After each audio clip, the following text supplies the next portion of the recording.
Right, need to get on top of this. Let's open up some blinds and, well, get this sorted.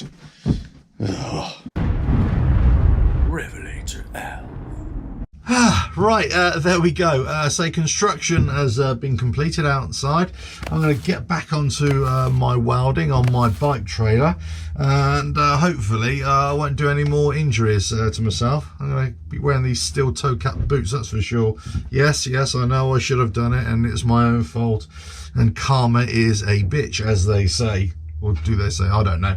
Anyway, right, it's time to tidy up here, so let me quickly do this and then come back and have a chat. Right, finished.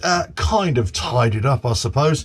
Everything's back in its usual place, ready for the next little project. I've got another one out there as well, coming soon, I think. But anyway, work on the trailer will continue at some point. I've got a lot more other videos coming out with me out on the bike. I've got a few more things to do there, so keep on watching, because there's going to be a lot more varied content coming out about bikes, about workshop stuff and tools today. That's what this video is about. Right, so I always get questions, and well, I suppose enter discussions with people about what is the right thing to do when it comes to choice of tools. Should you go for expensive ones, or should you go for cheap ones? Well, I think for me, it comes down to two things. First of all, what can you afford?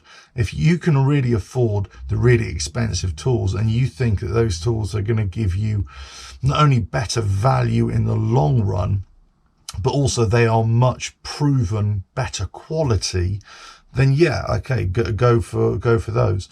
But if you really can't afford the really expensive tools, if you're just starting out, let's say, whatever, then I'll just go for whatever you can afford. And if that means it's a cheap tool, go for a cheap tool.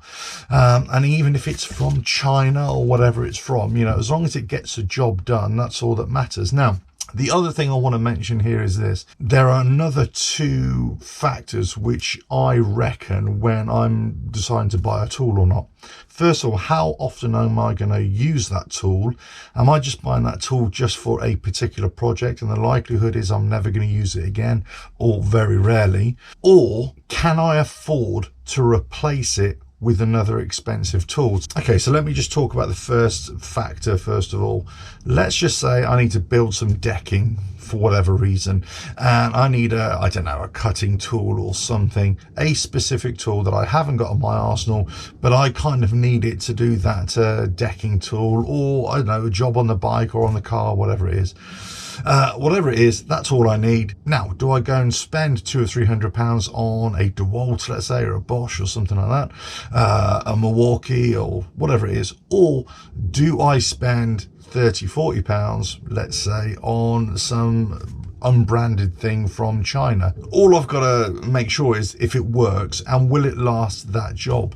Even if it fails, then I can just replace it with another one, let's say, or get my money back and just buy another one just to do that job. In the end, it's only going to cost me £30, £40, let's say £60, as opposed to outlaying £300 or £400 for a really top quality tool.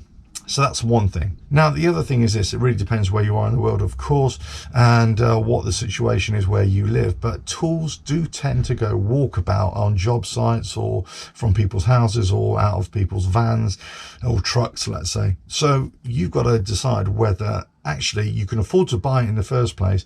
But let's say if somebody steals it, then you've got to be able to replace it as well. Now, obviously, you can talk about insurance and everything like that, but effectively it's going to come out of your pocket really to get you going again. What about doubling up on tools? Sometimes you just need to have 2 or 3, 4 tools of the same type so that you can work a lot more efficiently. But if you have to spend £200 or £300 on each tool, as opposed to spending £30 on each tool, actually you might want to go for the cheaper ones as well, especially if you might want to be changing them every year as well. So there's lots of different factors here. You know, are you going to use it for the long term? You know, will it do the job? Will it survive the job? Are you going to be changing it in 6 months' time? All that kind of stuff. So, you know, lots of different factors. Okay, so the next thing I want to talk about is this.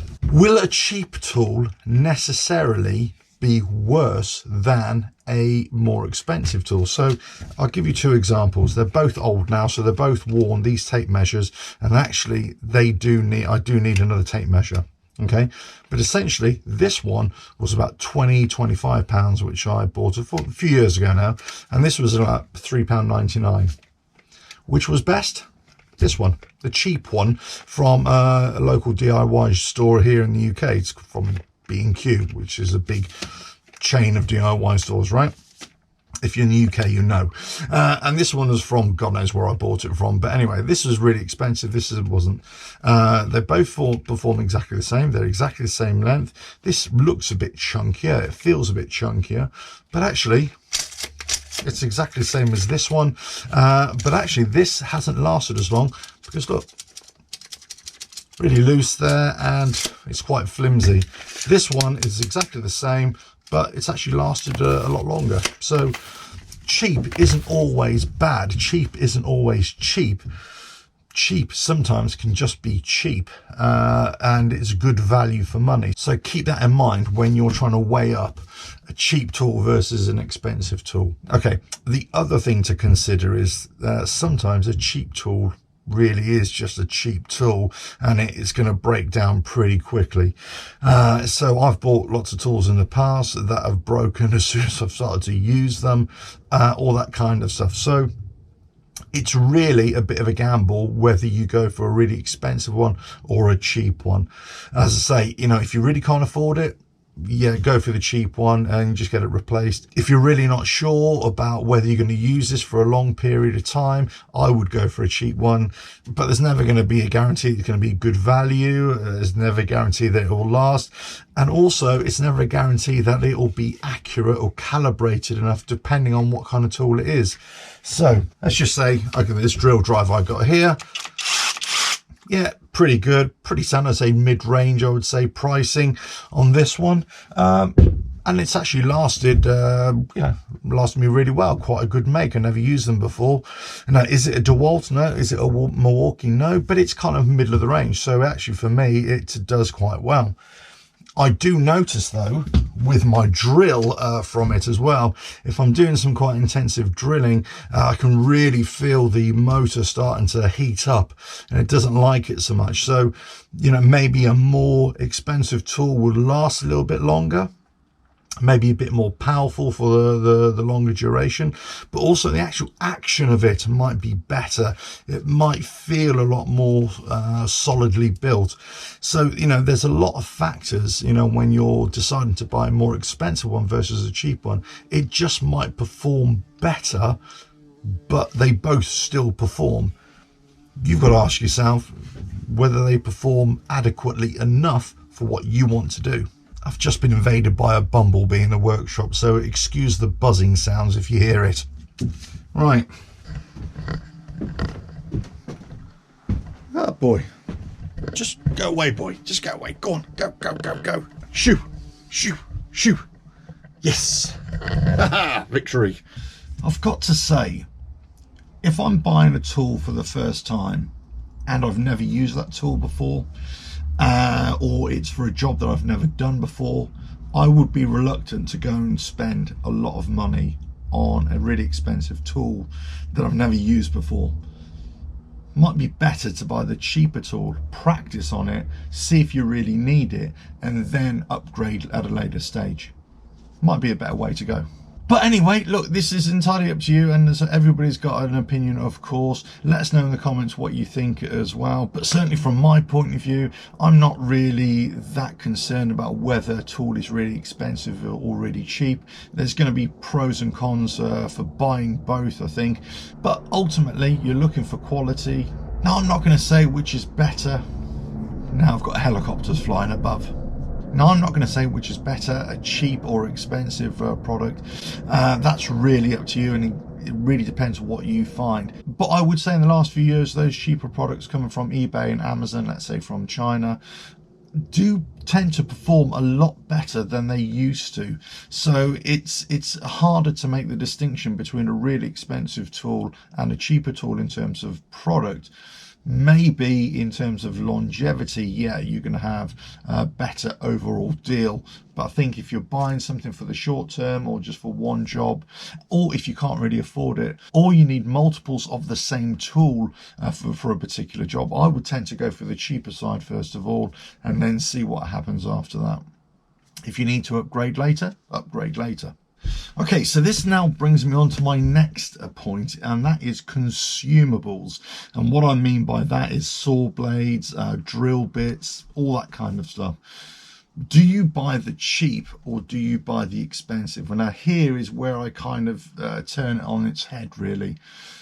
If you can afford it, always try and go for the more expensive of those consumables, which would be like drill bits, saw blades, circular saws, that kind of thing. Try and go for the quality on those rather than the tool itself. Consumables will break, especially drill bits, driver bits, saw blades, reciprocating saw blades, that kind of thing, jigsaw blades.